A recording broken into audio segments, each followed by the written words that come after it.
नमस्कार दोस्तों, एवरीथिंग अभिषेक YouTube channel पे मैं अभिषेक आप सभी का स्वागत करता हूं। यह एक बहुत ही इम्पोर्टेंट वीडियो होने वाला है। वीडियो को लास्ट तक देखिएगा और लाइक करना मत भूलिएगा, क्योंकि ये जो जानकारी है आप सभी के लिए लेकर के आया हूं, इसको निकालने में थोड़ा सा मेहनत लगा है। तो इस बात को ध्यान रखते हुए प्लीज़ वीडियो को लाइक कर दीजिएगा, शेयर कर लीजिएगा दोस्तों के साथ। और साथ ही साथ अगर हमारे इस चैनल पर अभी तक आप नए हैं तो प्लीज़ सब्सक्राइब करना मत भूलिएगा। सब्सक्राइब करके इसी प्रकार के वीडियो देखने के लिए बेल आइकन प्रेस कर लीजिएगा, ताकि आपको नए वीडियो का नोटिफिकेशन सबसे पहले मिल सके। बिना किसी समय की बर्बादी करते हुए चलेंगे वीडियो की तरफ और जानेंगे।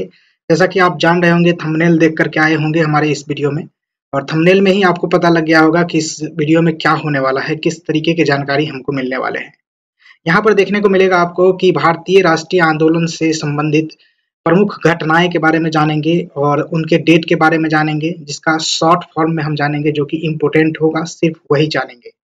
आइए शुरू करते हैं। ये सारे जानकारी आपके सभी प्रतियोगी परीक्षा के लिए बेहद ही इम्पोर्टेंट होता है और एक न एक क्वेश्चन आपको यहाँ से देखने को मिलेगा ही मिलेगा।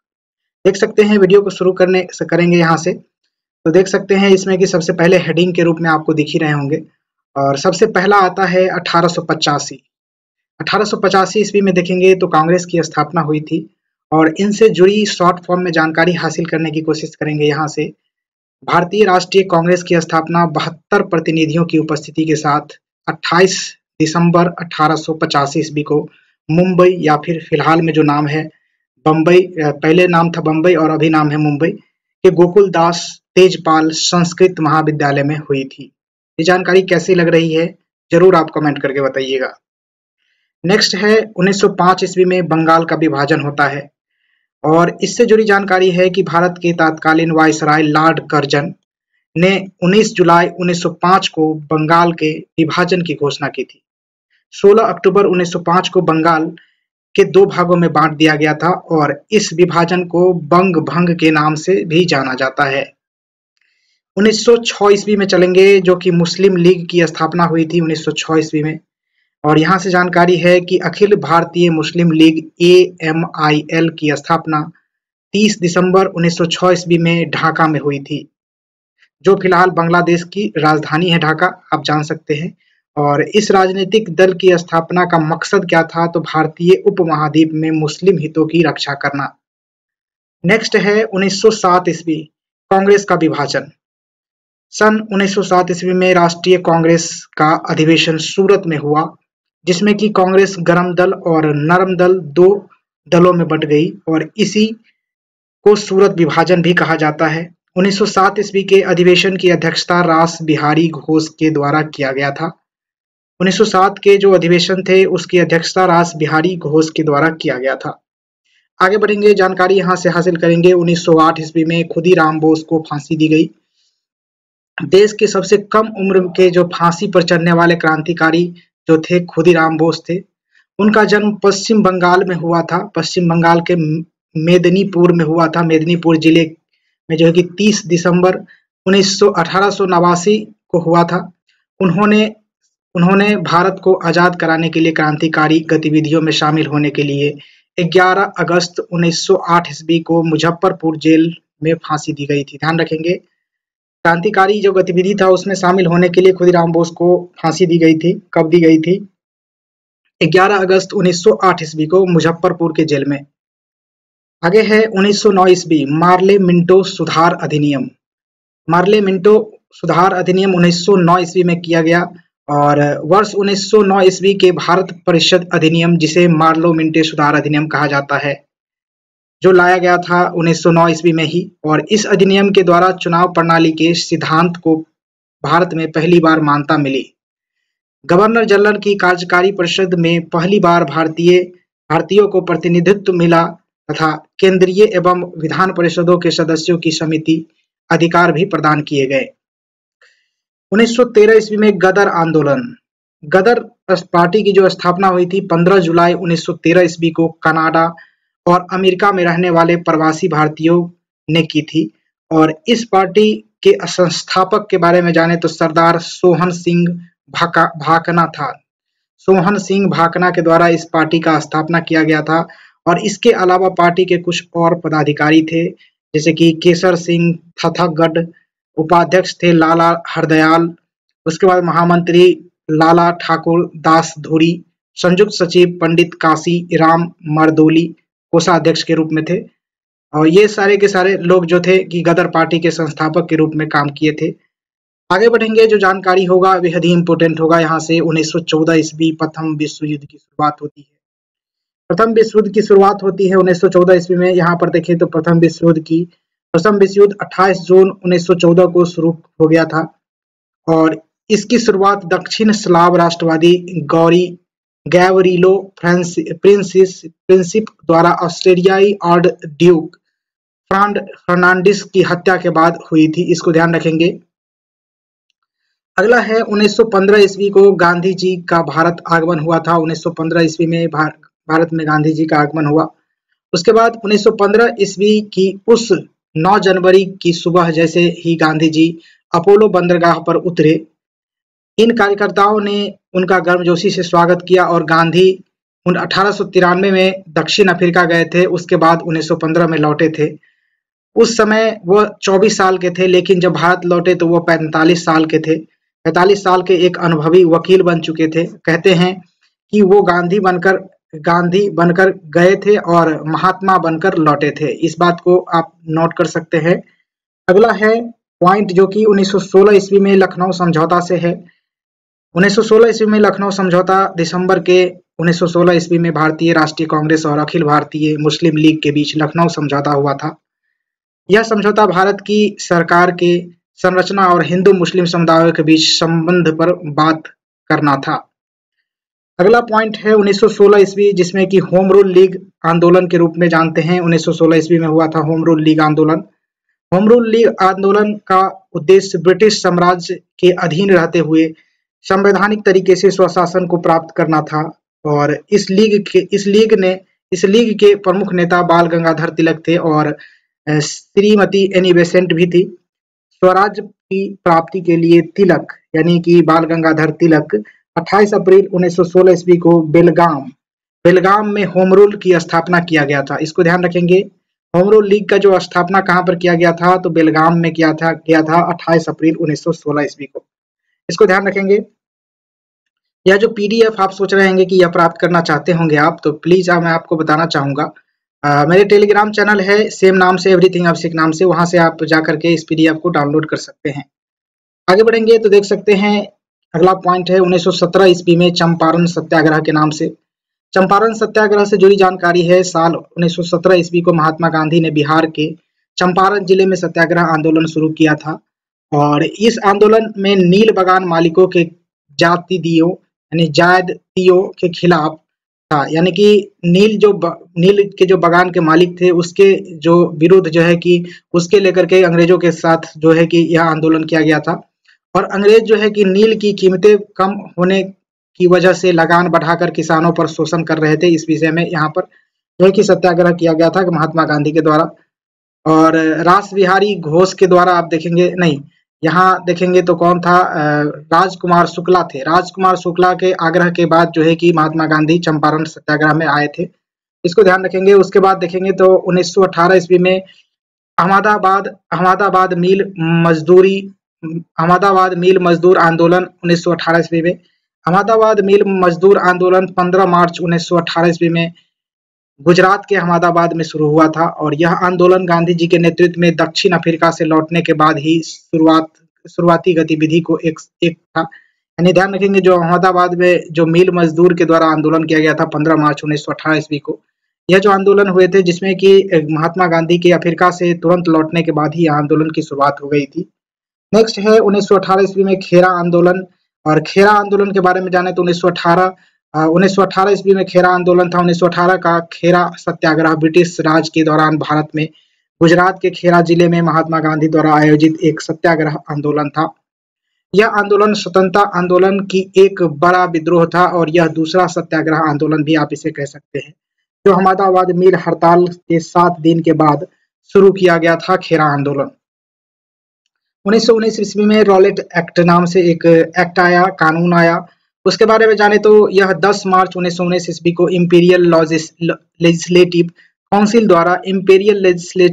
द्वारा अधिनियमित किया गया था रॉलेट एक्ट, और जिसका उद्देश्य भारतीयों को स्वतंत्रता और अभिव्यक्ति के अधिकार से वंचित करने और औपनिवेशिक शासनों के खिलाफ भारतीयों के उभार को रोकना था।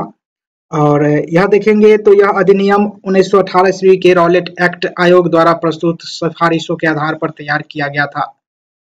अगला जानकारी आपके स्क्रीन पे 1919 ईस्वी जालियांवाला बाग हत्याकांड। सभी लोग जानते होंगे जालियांवाला बाग अमृतसर के स्वर्ण मंदिर के पास एक छोटा सा बगीचा है जहां पर 13 अप्रैल 1919 ईस्वी को brigadier general Reginald Edward Dyer और के नेतृत्व में जो है कि अंग्रेजी फौज ने गोलियां चला के निहत्थे और शांत बूढ़े महिलाओं और बच्चों सहित सैकड़ों लोगों को मार डाला था और हजारों लोग इसमें घायल हुए थे।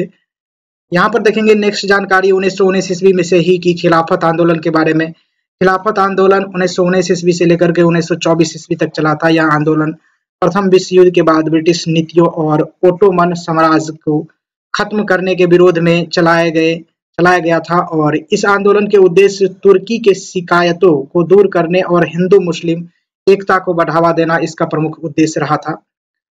1920 ईस्वी में असहयोग आंदोलन के बारे में जाने तो यह आंदोलन 1 अगस्त 1920 ईस्वी को शुरुआत हुआ था और 1922 में समाप्त हुआ। यानी कि 1 अगस्त 1920 को असहयोग आंदोलन शुरू हुआ और 1922 में इसका समाप्ति हो गया।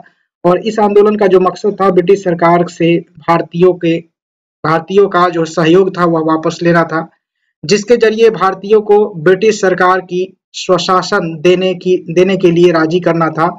और यह अहिंसक आंदोलन था, ध्यान रखेंगे।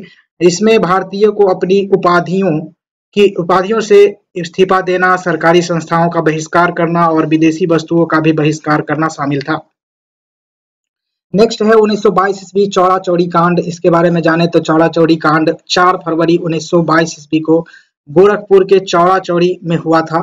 इस घटना में असहयोग आंदोलन में शामिल प्रदर्शनकारी पुलिस से भिड़ गए थे और जवाबी कार्रवाई में प्रदर्शनकारी ने पुलिस स्टेशन में आग लगा दी थी, जिसमें 22 पुलिसकर्मी की मृत्यु हो गई थी और इस घटना में 3 नागरिकों की भी मृत्यु हुई थी।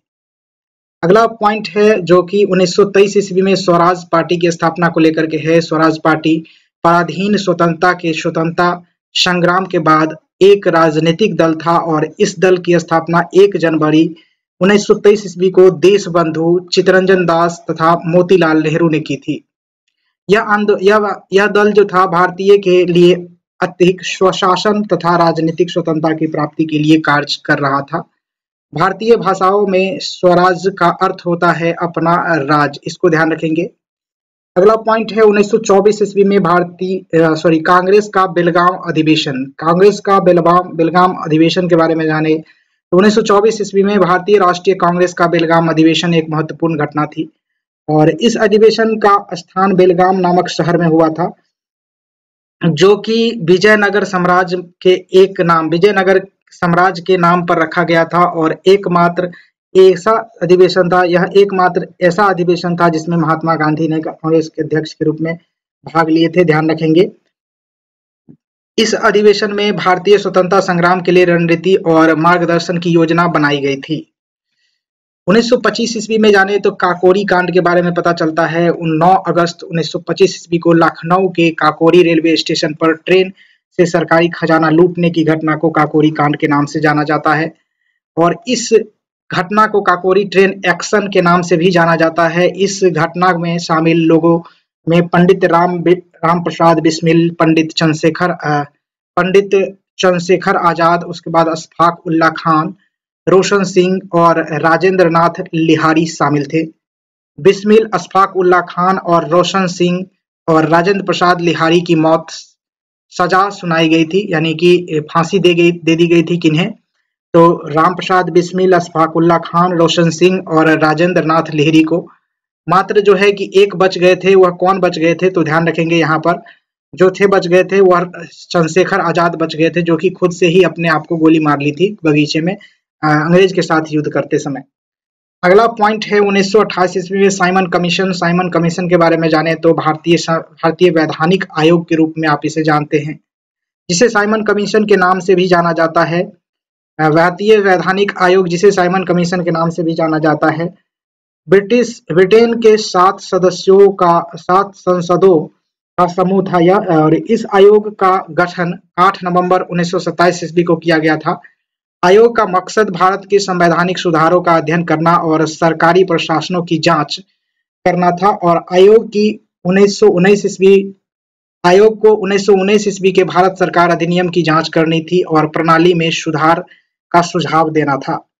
3 फरवरी 1928 ईस्वी को यह आयोग भारत आया था। इसको ध्यान रखेंगे, 3 फरवरी 1928 ईस्वी को साइमन कमीशन भारत आया था। अगला पॉइंट है 1929 ईस्वी लाहौर अधिवेशन से 31 दिसंबर 1929 के दिन लाहौर अधिवेशन कांग्रेस अधिवेशन के रूप में लाहौर में कांग्रेस अधिवेशन में भारत के लिए पूर्ण स्वराज की मांग का प्रस्ताव पारित किया गया। इस अधिवेशन की अध्यक्षता जवाहरलाल नेहरू के द्वारा किया गया था, और इस अधिवेशन में तय किया गया कि 26 जनवरी को स्वतंत्रता दिवस के रूप में मनाया जाएगा। अगला पॉइंट जो कि इंपॉर्टेंट है 1929 ईस्वी से दांडी मार्च जिसे नमक मार्च या फिर दांडी सत्याग्रह के नाम से भी जाना जाता है, मोहनदास करमचंद गांधी के नेतृत्व में किया गया यह अहिंसक सविनय अवज्ञा आंदोलन था। यह आंदोलन 12 मार्च 1930 ईस्वी से लेकर के 6 अप्रैल 1930 तक चला था। यहाँ से जानेंगे तो 1930 ईस्वी में सविनय अवज्ञा आंदोलन के बारे में जाने तो महात्मा गांधी ने 12 मार्च 1930 ईस्वी में अहमदाबाद के पास स्थित साबरमती आश्रम से दांडी गांव तक 24 दिन का पैदल मार्च निकाला था, और दांडी मार्च जिसे नमक मार्च या फिर दांडी सत्याग्रह के रूप में भी जाना जाता है।